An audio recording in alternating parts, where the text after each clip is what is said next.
성경 안 읽고 뭐하니? 열왕기 하 8번째 그리고 멸망시대에 활동했던 미가 선지서를 우리가 함께 보려고 합니다. 성경에 그 미가야라고 하는 이름이 나와요. 미가야. 그런데 이 미가야를 줄이면 미가가 됩니다. 뜻은 여호와와 같은 자가 누구인가? 자, 이런 뜻을 가지고 있습니다. 자, 미가는 예루살렘의 서쪽 모레셋 동네 사람.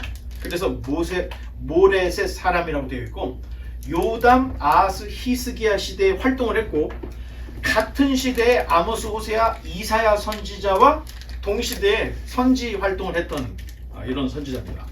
자, 이사야는 왕족이라고 그랬죠. 그래서 당시에 왕궁에서는 이사야라는 큰 선지자가 활동을 했고, 광야에서는 미가라고 하는 또 위대한 선지자가 활동을 했던 걸 볼 수가 있습니다. 자, 아모스나 미가 이런 분들은 사실 야인 같은 거예요. 어떤 정해진 곳이 없이 들판이나 막 이런 데에서 불쑥불쑥 나타나서 하나님의 말씀을 전했기 때문에 분량 자체가 클 수가 없는 거예요. 이사야는 왕궁 안에서 자기 직무실이 있고 하기 때문에 뭐 성경을 얼마든지 쓸 수가 있었던 거예요. 그런데 아모스, 미가, 요나 이런 분들은 활동을 하면서 써야 됐기 때문에 그래서 선지서들이 짧았던 것이 아닌가, 자, 이렇게 생각을 할 수 있습니다. 자, 미가는 구약의 예언자 중에 가장 수준 높은 예언자다, 이렇게 봅니다. 여러분, 젊었을 때는요 뉴스가 안 들리게 돼 있어요. 재미가 없어. 뭐 경제 얘기하면 저게 나하고 무슨 상관이야, 뭐 정치 얘기하면 정치가 나하고 무슨 생각이야, 이렇게 가죠. 그러다가 시간이 가서 중년 넘어가면은 그 다음부터는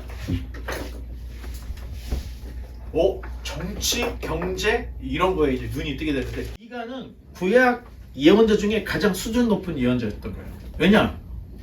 다른 사람이 볼 수 없는 걸 봤는데 사회의 윤리, 도덕에 대한 것을 정확하게 보고 지탄을 했던 거예요.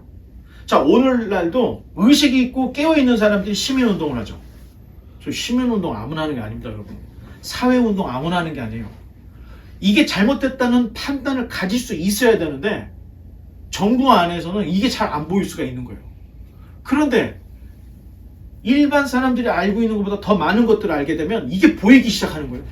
자, 교회도 마찬가지입니다. 뭔지 모르고 막 여기 갔다 저기 갔다 할 때는 아무것도 안 보여요. 그런데 제정신 차리고 보기 시작하면 우리 교회가 왜 이렇게 하지? 왜 담임 목사가 저러지? 장로가 왜 저렇게 하고 있지? 뭘 하자는 거지? 이게 보이기 시작한다는 거예요. 그래서 덮어놓고 믿어버리면 아무것도 안 보여요.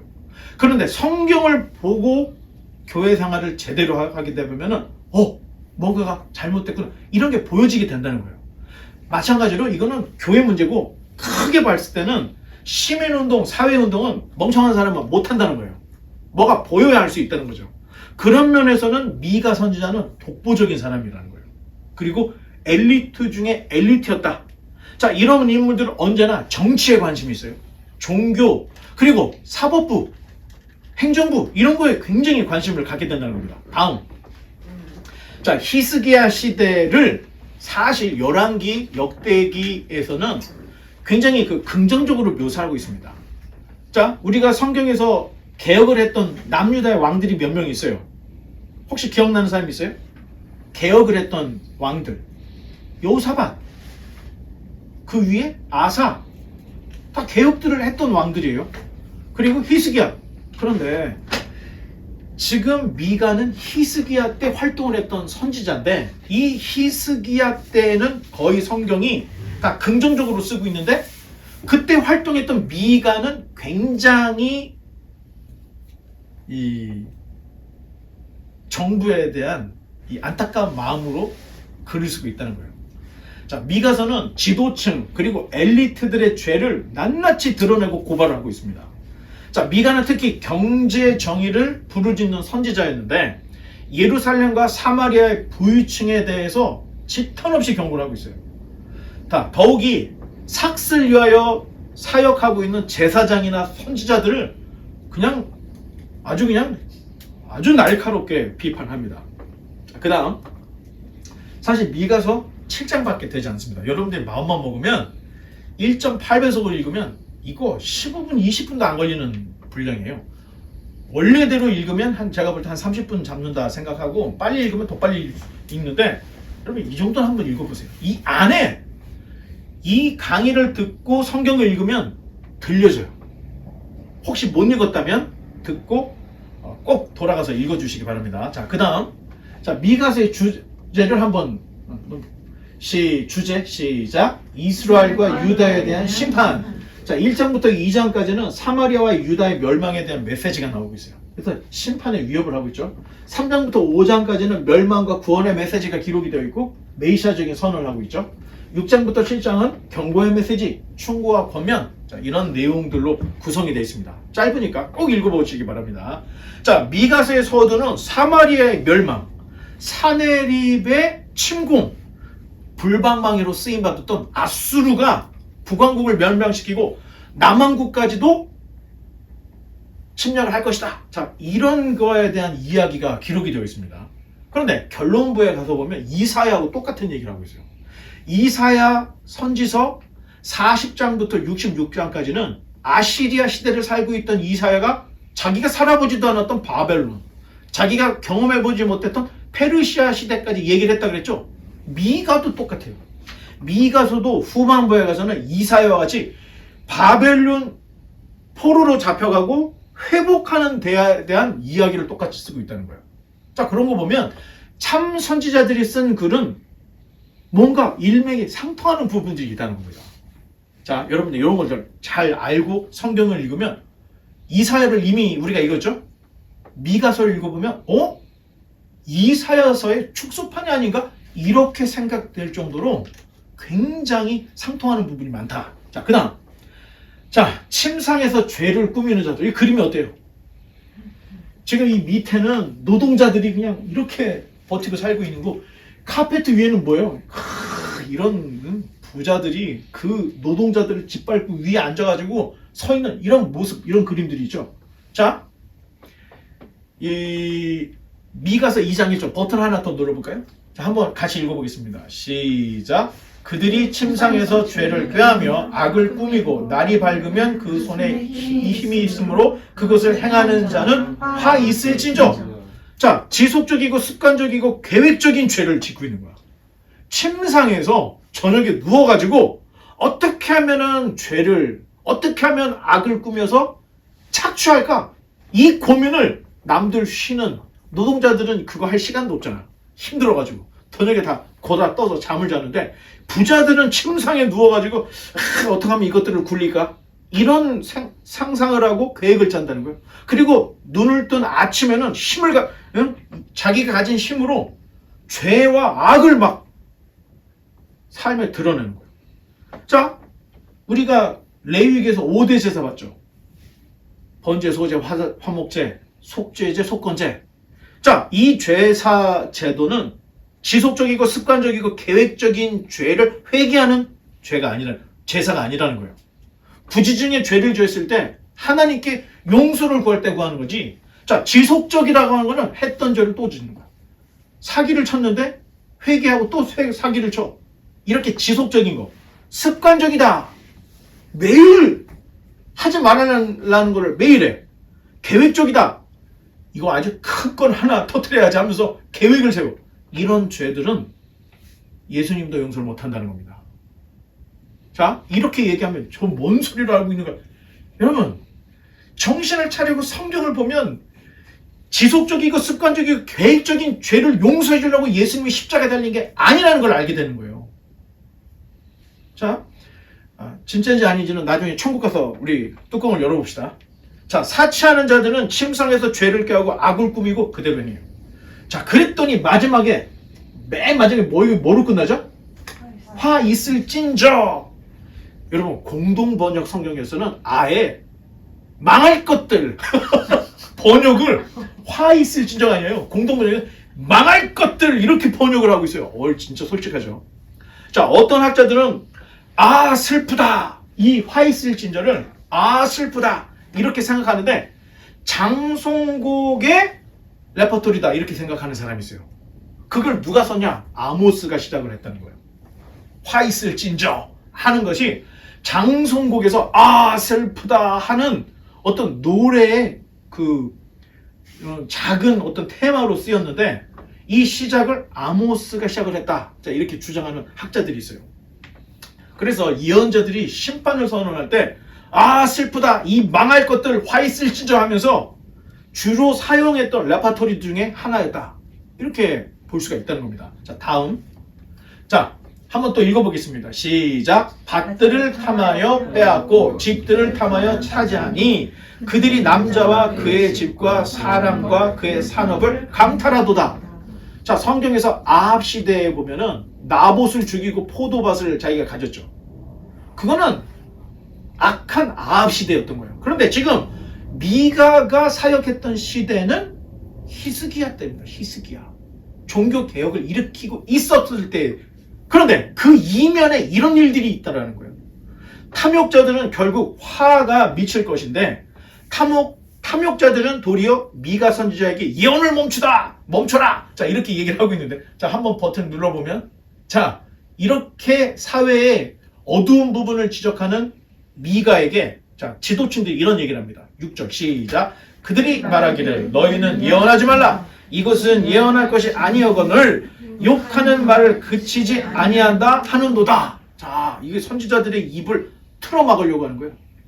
자, 무엇인가 계획을 짜서 막 뜯어내고 있고 무엇인가 막 사기를 쳐먹고 있는데 갑자기 선지자가 드러나서 막 들춰내고 막 죄에 대한 이야기를 하니까, 자, 탐욕자들 눈에는 이 미가는 눈에 가시거리였다. 눈에 가셨다. 자, 이렇게 얘기를 하고 있습니다. 자, 그러나 선지자는 백성이 좋아하든 싫어하든 하나님의 말씀을 가감없이 그대로 전했다는 거예요. 그대로. 그래서 미가서 3장 10절 한 번 더 눌러볼까요? 자, 시작. 시온을 피로 예루살렘을 죄악으로 건축하는 도다. 미가는 더 맹렬하게 너희들이 그렇게 악독한 짓을 하고 대낮에 하나님이 보는 앞에서 그 악독한 짓을 했으니 결국 시온은 피로 예루살렘을 죄악으로 건축하도다. 아주 그냥 더 맹렬한 비난이 섞여 있는 예언을 내고 있는 것을 볼 수가 있습니다. 하나 더 넘겨보면 사회가 얼마나 타락했는가 하는 지표는 종교기관을 보면 알아요. 자, 처음 듣는 얘기인지 아니면 끄떡끄떡 하는지는 모르겠지만 그 시대의 선지자와 제사장은 백성이 듣고 싶은 예언을 내었을 뿐만 아니라 주도권자들 편이었다는 거예요. 어느 노동자가 회사 때문에 자기가 너무 고통스럽다고 목회자한테 상담을 하니까, 아니 목회자가 설교 시간에 거의 예수님 믿는 사람이 뭐 이렇게 돈 갖고 신경 쓰냐고. 에? 어떤 사람은 그런 얘기도 해. 정신없어요. 아니 누가 50센트 올려줬다고 회사를 넘겼다고 욕을 해. 여러분, 회사에서 받는 임금은 여러분 인생의 가치를 그냥 그 돈으로 한 시간씩 한 시간씩 받아내는 거예요. 저는 이렇게 생각합니다. 누가 50센트 더 줘? 10센트 더 줘? 1불 더 줘? 그럼 빨리 옮겨요. 같은 일을 똑같이 여기서도 하고 저기서도 하는데 더 주는 데 가서 일을 해야지. 저는 그렇게 생각해요. 그런데 일을 안 해본 사람들은 한 50센트 올려준다고 회사를 옮기냐고 이렇게 비난을 해. 항상 설교자들이 노동자 편, 약한 자 편이 아니라는 거예요. 왜? 교회의 주도적인 역할을 하고 있는 사람, 그 장로나 권사 여러분들이 다 오너들인 거야. 그러니까 그 앞에서는 그 말을 못 하는 거예요. 설교 앞에서는. 자, 이런 모습들 안 된다는 겁니다. 미가는 가감없이 하나님의 말씀을 그대로 정했다는 거예요. 자, 정치, 종교, 경제의 타락은 합쳐서 움직인다는 걸 알아야 돼요. 합쳐서. 넘겨볼까요? 자, 우리의 이 부끄러운 모습입니다. 지금 우리나라가 G20 안에 들어가 있잖아요. 부패 지수를 찾아봤더니 2022년이에요. 2022년 조사 결과 우리나라가 G20 국가에 가장 부패가 많은 나라로 되어 있다고 합니다. 그런데 여러분, 이렇게만 보고 넘어갈 게 아니라는 거예요. 자, 지금 코로나 때문에 그 종교를 갖는 사람들이 굉장히 많이 떨어져 나갔고 어려워요. 그래도 국가의 절반은 종교를 가져요. 그런데 한국을 보면요, 50% 정도는 종교를 갖고 50% 정도 종교를 안 갖는데, 그 50%에서 30%가 개신교와 천주교를 합친 기독교가 한국 종교 1위예요. 1위. 30%를 차지해요, 지금.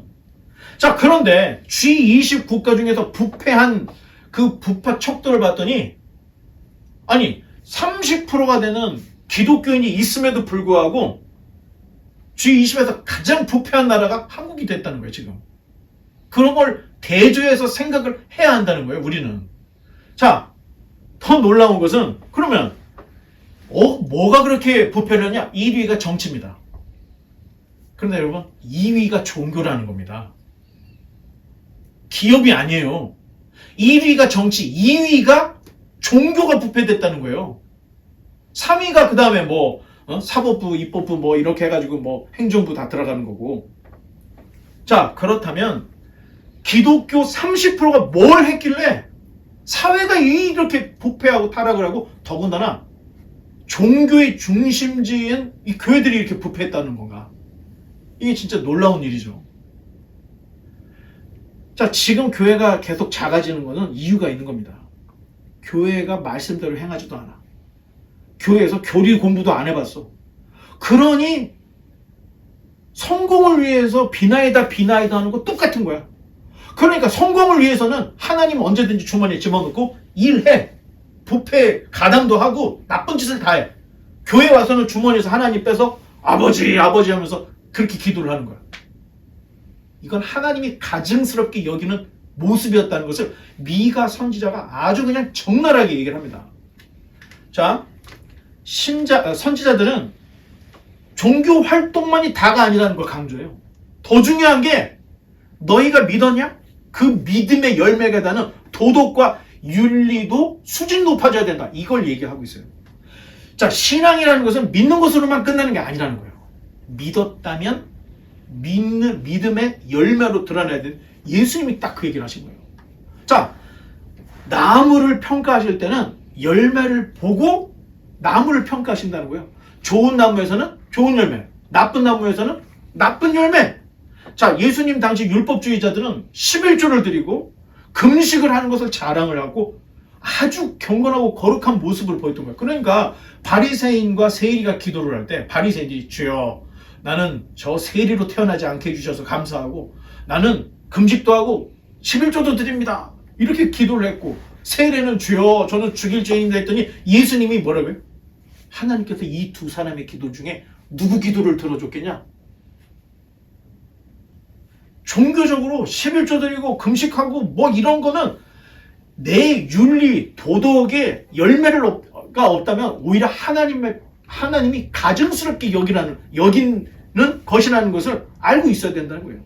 그래서 결국 주님의 평가는 네가 11조를 얼마나 했느냐, 네가 금식을 얼마나 했느냐, 이게 아니고 열매를 보고 나무를 판단하신다, 이렇게 얘기를 한다는 거예요. 그러니 도덕과 윤리, 신앙은 같이 가야 된다는 거예요. 그 다음, 자, 가죽을 몇 개 먹어요, 이 사람들이. 자, 미가서 3장 2, 3절 한번 읽어보겠습니다. 한 번 더 버튼 눌러보면 시작. 너희가 선을 미워하고 악을 기뻐하여 내 백성의 가죽을 벗기고 그 뼈에서 살을 뜯어 그들의 살을 먹으며 그 가죽을 벗기며 그 뼈를 꺾어 다지기를 냄비와 솥 가운데 담을 고기처럼 하는도다. 이거 진짜 엄청난 얘기를 하는 거죠. 아니, 아모스 같은 경우에는, 아니, 양들을 돌보는 목자는 양의 젖을 가질 권리가 있어요, 없어요? 있지. 내가 열심히 풀 먹이고 잘 길렀으니까 젖이 나올 때 그 젖을 짜가지고 우유도 만들고 버터도 만들고 치즈도 만들고, 이건 당연한 거예요. 그런데 이 나쁜 인간들이 젖만 짜는 게 아니고 피를 짜는 거예요. 피를 짜. 아모스가 아예 한탄하면서 얘기했어요. 미가도 얘기해요. 야, 목자가 고기를 취하고 다 괜찮아. 근데 지금 그냥 가죽을 벗기는 거야. 그냥 노동자들을 착취를 엄청나게 해서 내 주머니 채우려고, 이런 모습들은 안 된다고 이야기를 하고 있다는 겁니다. 자, 유다의 정치 위정자, 종교 지도자들은 백성을 돌봄의 대상, 공존의 대상으로 보지 않고 약탈과 요릿감으로 보고 있었다는 거예요. 자, 결국에는 통치자와 우두머리는 뇌물을 착복하려고 없는 재판도 만들어서 재판을 하고, 제사장은 삭슬 노리고 교훈을 주는 거예요. 삭슬 노리고. 선지자는 돈을 받으려고 점을 치는데 어떤 점을 치느냐? 제사장과 선지자가 언제나 여호와 하나님이 함께 계시니 너희들에게는 재앙이 임하지 않을 것이다, 호언장담하면서 예언과 가르침을 줬다는 거예요. 그 뒤에는 이것들이 열심히 일해가지고 돈을 많이 벌어서 11조를 내야 교회가 운영이 되지, 그런 마음으로 이 일을 하는 것을 하나님이 보셨다는 겁니다. 자, 여호와 신앙의 기본의 토대는 한 사람에게 집중되어 있지 않습니다. 모든 백성이 다 잘 먹고 잘 살아야 돼요. 그런 마음이 어디에 나오냐? 안식일. 안식일에는 부자도 안식을 하지만 노동자들도 똑같이 안식을 한다는 거예요. 그 의미가 있는 거예요. 그리고 살다 보면 실수할 수 있죠. 이 실수를 만회할수록 안식년을 줘요. 7년에 한 번씩. 그것도 안 돼? 50년에 한 번씩 오는 희년을 줬던 거예요. 언제든 네 인생, 실패한 인생 다시 한 번 시작해보라고 안식일, 안식년, 희년을 줬어요. 더군다나 밤모퉁이 떨어진 곡식은 다시 줍지 말라고 했던 거예요. 왜? 그 떨어진 것들은 가난한 사람들의 몫이니까 그것까지 챙기지 말라는 거예요. 네가 1년 동안 농사를 할 때 비를 누가 줬느냐? 네가 농사할 때 해를 누가 줬느냐? 내가 주지 않았느냐? 단, 다 가져도 돼. 땅에 떨어진 건 다시 줍지 마. 가난한 사람, 일할 수 없는 사람, 이런 사람들이 저녁에 와서 그냥 자기 거 갖고 가게 떨어진 이삭, 떨어진 열매들을 그냥 두라고 했던 거예요. 그리고 밤 모퉁이 그 밑에까지 탁 긁어서 탁탁 긁지 말라는 거예요. 자, 이런 내용들이 성경에 있습니다. 왜? 다 잘 먹고 잘 살으라는 이유로.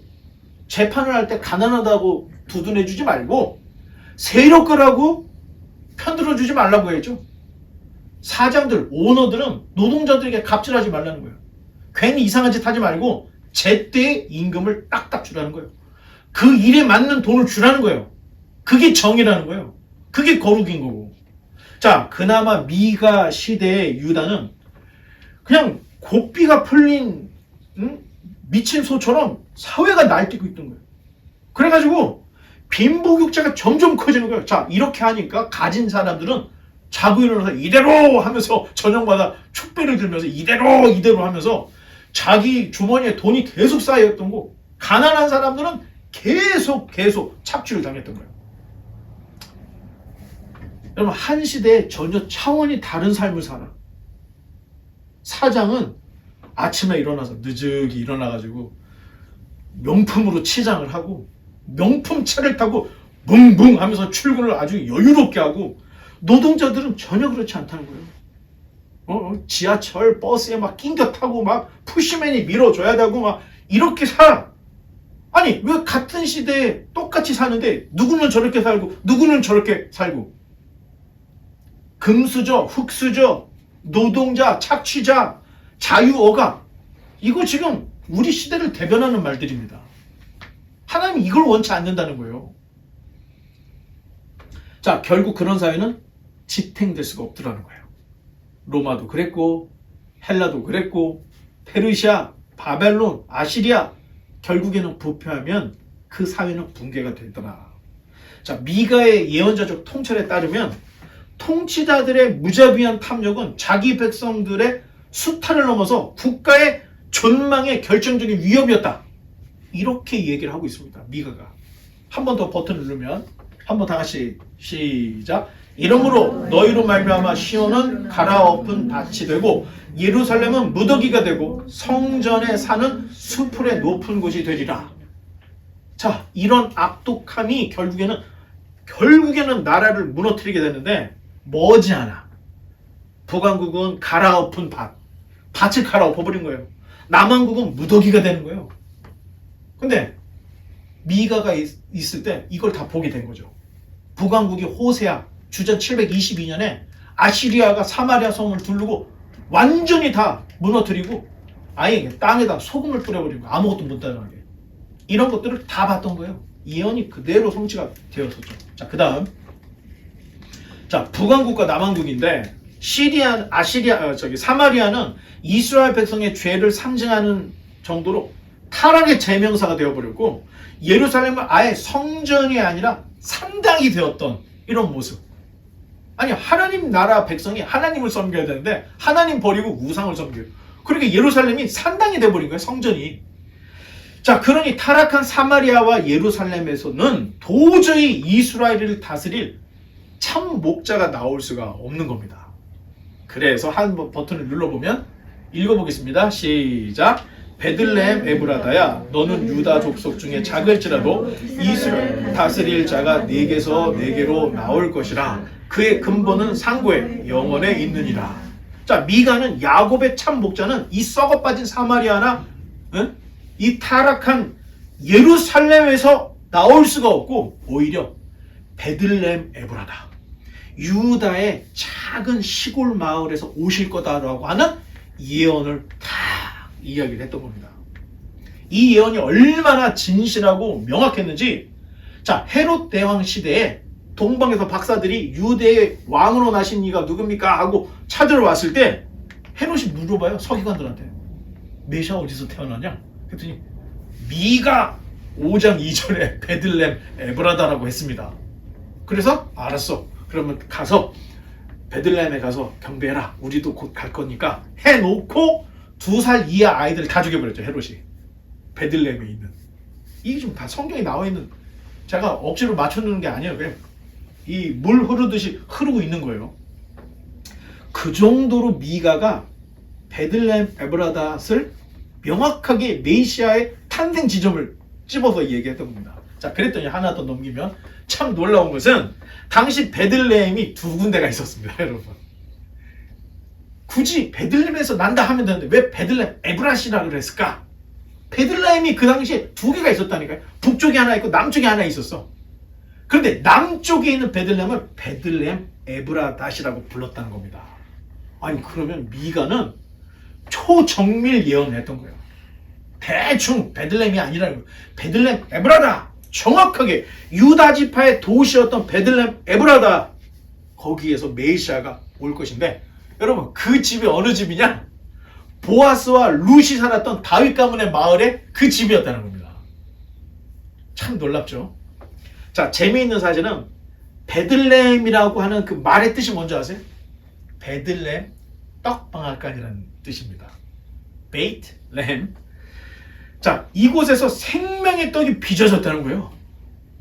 보아스와 룻이 살았던, 이새가 살았던 그 집에 하나님께서 인류를 구원할 생명의 떡을 준비했는데 그게 베들레헴 에브라다, 그 집에서 시작이 됐다는 겁니다. 자, 다시 한번 버튼을 눌러보면 다 같이 한번 읽어보겠습니다. 시작. 예수께서 이르시되 나는 생명의 떡이니 내게 오는 자는 결코 줄이지 아니할 터이요 나를 믿는 자는 영원히 목마르지 아니하니라. 자, 예수님께서 자기 자신을 하늘로서 오는 생명의 떡이라고 예수님이 자기 자신을 그렇게 얘기했던 거예요. 자기가 베들레헴에서 태어났고, 자, 인류를 위해 자기 몸을 찢으러 이 땅에 오신, 떡이 되려고 오신 주님, 그 주님이 마지막 만찬 자리에서 떡과 포도주를 나눠주면서 제자들에게 이 떡은 내 몸이다, 이 포도주는 내 피다, 그러면서 성찬을 제정해 줬던 거예요.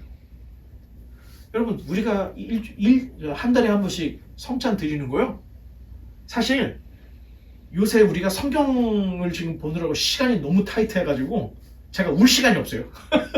너무 바빠가지고.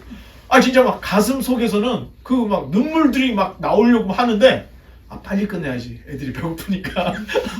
우리 성도님들이 또 얼마나 또 민감하실까. 그래서 내가 눈물 흘릴 시간이 없어서 못 흘리는 거지. 사실 저는 한 달에 한 번씩 드리는 이 성찬 예식이 너무너무 좋아요. 이 안에 떡을 자르는 그 행위, 포도주를 나누는 이 행위 때 난 이게 딱 생각이 나. 아, 예수님이 이 피는 너희를 위한 나의 피다, 이 떡은 너희를 위한. 여러분, 이게 생각만으로는 신앙이 안 된다는 거예요. 직접 냄새도 맡아보고 먹어보기도 하고 함께 나눠보고 그래서 성찬을 예수님이 제정을 하셨다는 겁니다. 자, 그 다음 신앙에 있어서 중요한 것은 신앙 생활, 신앙 활동. 자, 신앙 활동에 뭐가 있을까요? 예배가 있겠죠? 또 뭐 기도도 있고, 또 큐티도 있고, 성경 읽기도 있고, 전도, 선교, 뭐 헌금도 드리고, 찬양도 하고, 뭐 여러 가지가 다 있죠. 전도도 하고. 자, 그런데 미가는 여호와께서 원하시는 것은 우리가 중요하게 여기는 신앙 활동. 그때 당시에는 번제물과 제사였습니다. 근데 그게 아니라는 거예요. 그러면서 하는 얘기가, 자, 한번 버튼 눌러보면 6절과 7절을 한번 같이 읽어보겠습니다. 시작. 내가 무엇을 가지고 여호와 앞에 나아가며 높으신 하나님께 경배할까? 내가 번제물로 1년 된 송아지를 가지고 그 앞에 나아갈까? 여호와께서 천천의 순양이나 만만의 강물 같은 기름을 기뻐하실까? 내 허물을 위하여 내 맏아들을 내 영혼의 죄로 말미암아 내 몸의 열매를 드릴까?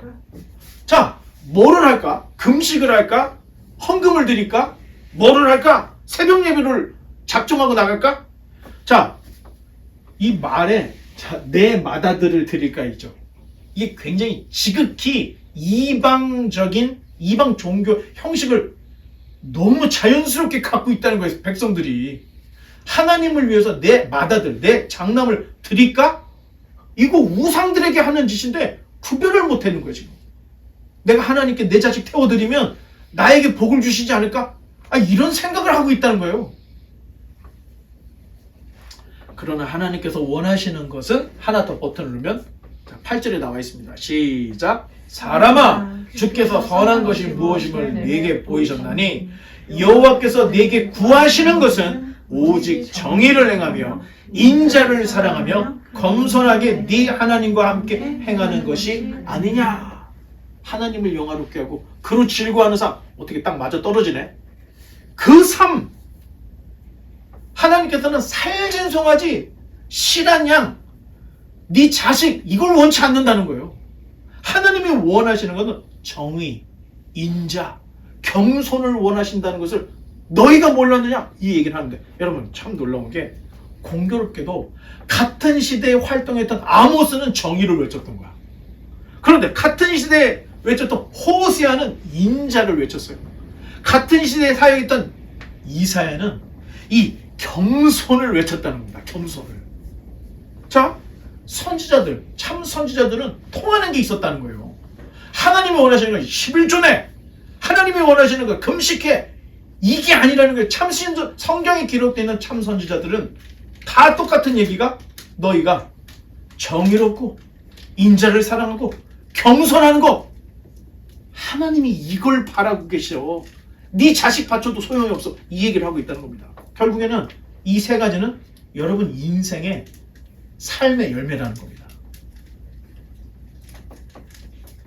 자, 이제 장차 북왕국은 망했고 벌써 남왕국도 멸망을 할 거가 곧 멸망을 할 겁니다. 자, 이는 다 국가와 지도자들의 죄악 때문이다. 이런 결론을 내면서 마지막 7장에 가서는 죄악에서 돌아서면 언제나 하나님께서는 너희를 용서하신다는 희망의 메시지로 미가서를 끝냅니다. 자, 결론은 결국 미가서의 내용은 심판하실 것이지만 돌이키면 구원하신다는 이 하나님의 마음을 전해주고 있는 거예요.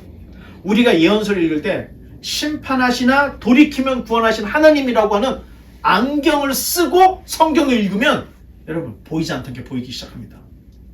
지금이라도 돌아서야 된다.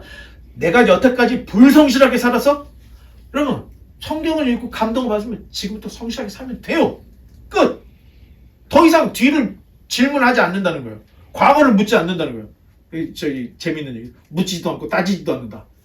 여러분 회개하고 돌아서면 더 이상 묻지도 않고 따지지도 않고 구원해 주신다는 겁니다. 하나님께서 예언자들을 보내시는 시기는 심판 직전에 보내는 거예요. 북왕국이 멸망할 때 호세아, 아모스, 요나, 요엘 이런 사람들이 막 일어났던 거고, 남왕국이 멸망할 때는 엄청난 선지자 이사야, 미가, 예레미야, 나훔, 하박국, 스바냐 이런 선지자들이 다 일어나서 활동을 했던 거예요. 자, 멸망 직전 활동했던 거의 대부분의 선지자들의 메시지는 다 똑같은 얘기를 해요. 하나님께서 심판하실 것이지만 지금이라도 너희가 제정신을 차리고 돌이키면 하나님께서는 그럼에도 불구하고 너희를 구원하신다. 이 희망의 메시지를 계속해서 전해주고 있는 겁니다. 오늘날도 마찬가지예요. 자, 바로 구원의 증거로 메시아를 예언했고 예수님은 우연히 오신 것이 아니라 선지자들이 그렇게 부르짖고 예언하고 외쳤던 그 모습 그대로 왔다는 거예요. 그 모습 그대로. 예수님은 희망을 구체적인 구원으로 완성하기 위해서 왔습니다. 선지자들은 희망을 얘기했죠. 예수님의 오므로 그 희망이 구원으로 완성이 된 거예요. 그러니 당연히 예수님이 오셔야 되는 거죠. 그러니 예수님을 모르면 희망이라는 정신승리로 신앙이 끝나버릴 수 있다는 겁니다. 하지만 성경에 기록되어 있는 예수님을 정확하게 알면 그 희망이 하나님께서 우리에게 주시려고 하는 삶, 하나님께서 우리에게 주시는 구원, 이거는 정신승리가 아니라는 겁니다. 이거는 내 인생이 바뀌는 엄청난 구원을 주신다는 거예요. 자, 바라기는 우리 모두가 죄에서 돌아서서 그리스도를 잘 믿음으로, 정확하게 믿음으로 하나님의 구원에 참여하는 저 여러분 되시길 주님의 이름으로 간절히 축원합니다. 질문. 질문 없어요? 박수를 친다는 것은 질문이 없다는 거고 질문이 없다는 건 둘 중에 하나야. 싹 다 모르겠다. 하나는 너무 완벽했다. 더 물어볼 게 없다. 자, 박수로 마치겠습니다.